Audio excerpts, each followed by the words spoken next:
ඔන්න ඉතින් කර ගාලා කන්න පුළුවන් මාසයක් විතර තියාගන්නත් පුළුවන් රසම රස හාල් මැස්ස බෙදුමක්. අපි බලමු එකට මොනවද ඕනේ කරන්නේ කියලා. මම රටලුණු ග්‍රෑම් 300ක් විතර අරන් තියෙනවා. ඒකටම හාල් මැස්සොත් හොදලා ග්‍රෑම් 300ක් අරන් තියෙනවා. ඊට අමතරව ඉඟුරු සුදුලුණු කරපිංචා රම්පි තමයි අරන් තියෙන්නේ. ඊට අමතරව ඕන වෙන දේවල් මම වීඩියෝ එකේ යනකොටම කියන්නම්. මුලින්ම තෙල් ටික දාලා හාල් මැස්ස මේ විදිහට හොඳින් ඩීප් ෆ්‍රයි කරගන්න ඕනේ. හාල් මැස්ස බැදුමක ගොඩක් පරිස්සමෙන්ම කරන්න ඕන ස්ටෙප් එකක් තමයි මේක. හාල් මැස්සෝ ලූණු මේ දේවල් කර වෙන්නේ නැති වෙන්න සාමාන්‍ය එක ගානකට වගේ බැද ගන්න ඕනේ.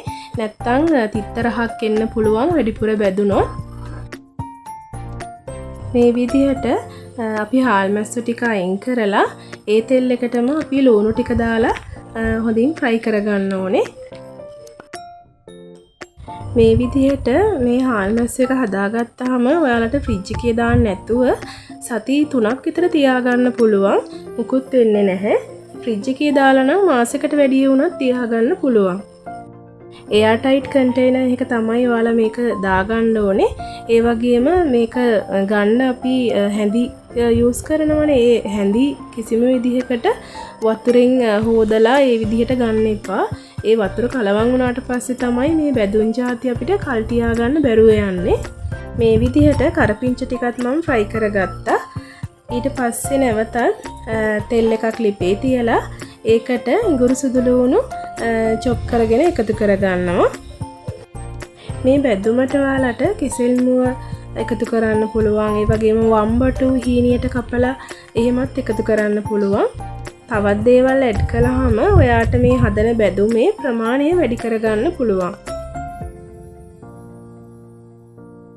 ඉඟුරුයි සුදුලුණුයි ටික රන්වන් පාට වෙනකම් බැදීගෙන එද්දි අපි මේකට එකතු කරනවා රස ටිකක් වැඩි කරගන්න තලාගත්තු කොච්චි කරල් දෙක තුනක්. ඉතින් ඔයාලාගේ රස අනුව ඔයාලගේ කැමැත්ත පරිදි ඒවා වෙනස් කරගන්න පුළුවන්. ඊට පස්සේ මම කෑලි මිරිස් එකතු කරගත්තා. කෑලි මිරිස් එකතු කරගෙන ඒ ටිකත් හොඳින් බැදීගෙන එනකොට මම ඒකට ලුණු ඒ වගේම සීනි එකතු කරගන්නවා.